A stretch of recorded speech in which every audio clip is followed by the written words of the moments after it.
I made the mistake of reading the news this morning. It reported for the second time in the last few years that there was a snafu in the Red Sea area, this time because of rebels threatening ships, whereas last time it was because of a boat blocking the Suez Canal for 6 days.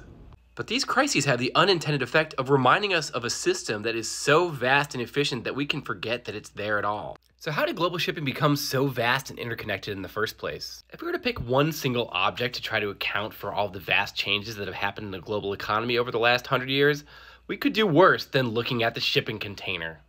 But before I start telling the story, let me just say that Dr. Tim is not a technological determinist. I believe that humans are responsible for history and that inanimate objects aren't.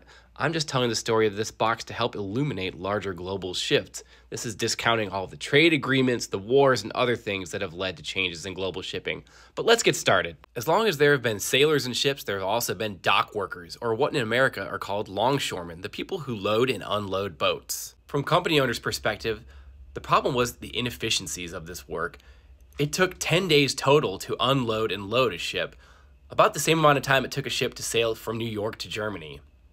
All of this changed when a guy named Malcolm McLean showed up.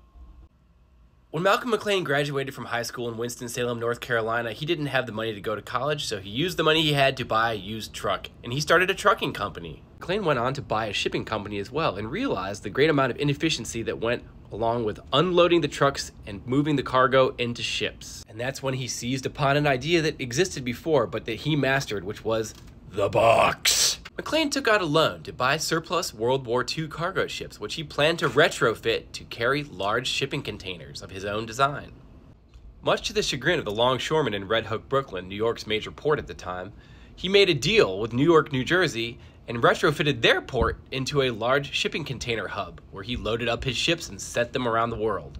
As the head of the International Longshoremen's Association, Freddie Fields, said as he looked on and saw these ships sail away from Newark, "I'd like to sink that son of a..." Things got even bigger and better for McLean during the Vietnam War when he made a deal with the US military to use his shipping containers to carry materials to Vietnam.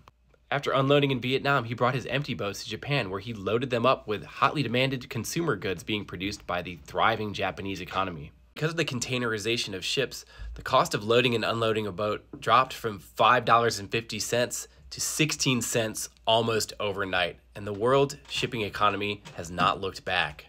The next time you have a package delivered to your house, think about the vast global network that brought it to you. And maybe pour one out for the longshoremen who lost their jobs in the process. If you want to learn more about the history of shipping container or just about the global economy in general, I encourage you to check out Mark Levinson's book, The Box. Until next time, Dr. Tim out.